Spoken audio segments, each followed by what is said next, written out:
साथियों, हमारी सेनाओं हमारी सीमाओं पर अपनी मातृभूमि की रक्षा के लिए जिस तरह से आप सभी बिना रुके बिना थके दिन रात लगे रहते हैं, वह अपने आप में अद्भुत है और अद्वितीय भी है।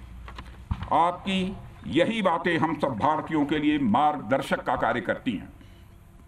यही कारण है कि मैं हमेशा आपसे मिलने के लिए उत्साहित रहता हूं, ताकि आपके अंदर की ऊर्जा से हम सब भी कुछ प्रेरणा ले सकें।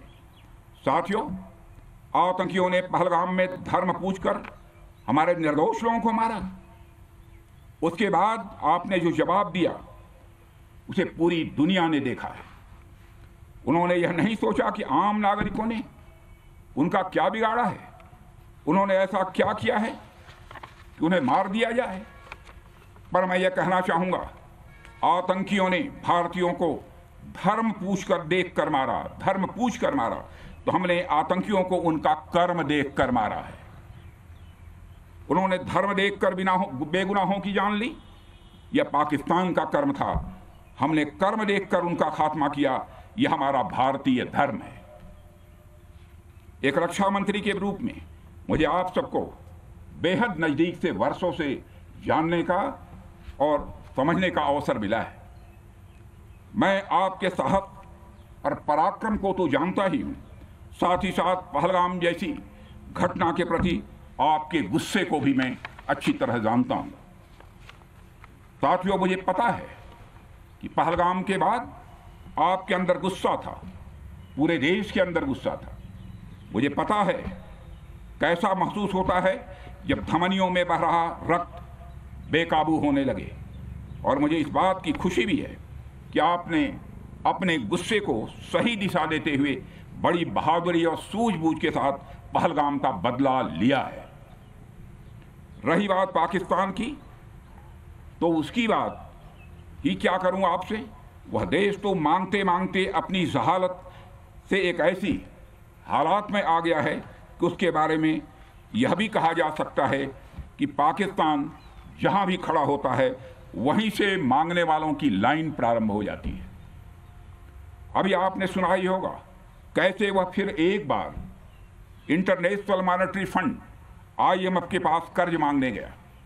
वहीं दूसरी तरफ हमारा देश है कि हम आज उन देशों की श्रेणी में आते हैं जो IMF को फंड देते हैं ताकि IMF गरीब देशों को कर्ज दे सके।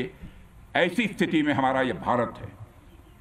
रामचरितमानस में स्वामी तुलसीदास जी ने लिखा है, जहां सुमतितः संपत्ति नाना, जहां कुमतितः विपत्ति निदाना। यानी जहां सुमति होती है, अच्छी नीतियां होती हैं, वहां सुख और समृद्धि होती है, और जहां कुमति होती है, बुरी मति होती है, केवल दूसरों के हित की भावना होती है, वहां तरह तरह की विपत्तियां स्वाभाविक रूप से आती ही हैं। पाकिस्तान जिसका जीता जागता यह उदाहरण है।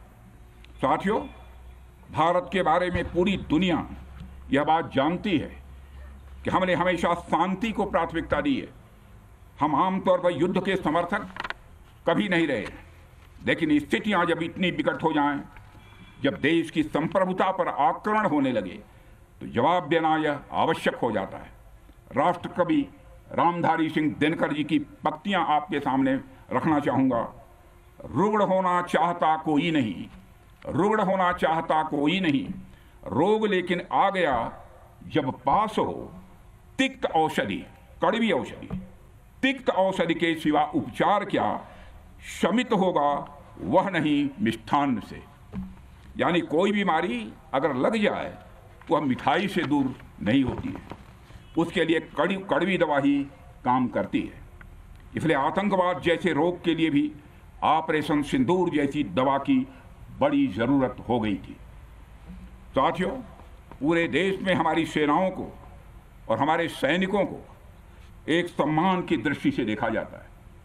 एक सशक्त राष्ट्र वही होता है जो अपनी सेनाओं को सम्मान के साथ साथ आधुनिक हथियार और साजो सामान भी दे जिसकी उसे ज़रूरत है।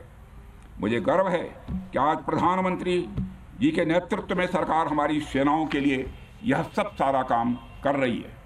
हमने यह सुनिश्चित किया है कि हमारी सेनाएं हर परिस्थिति के लिए तैयार रहें।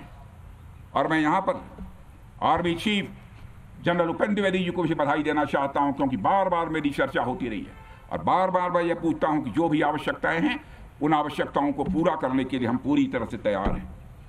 নানা ধরনের কন্টেন্ট দেখার জন্য লাইক করুন, শেয়ার করুন আমাদের ফেসবুক পেজ, সাবস্ক্রাইব করুন আমাদের ইউটিউব চ্যানেল। পাশাপাশি অন্যান্য ব্রেকিং নিউজের জন্য অবশ্যই চোখ রাখুন রিপাবলিক বাংলায়।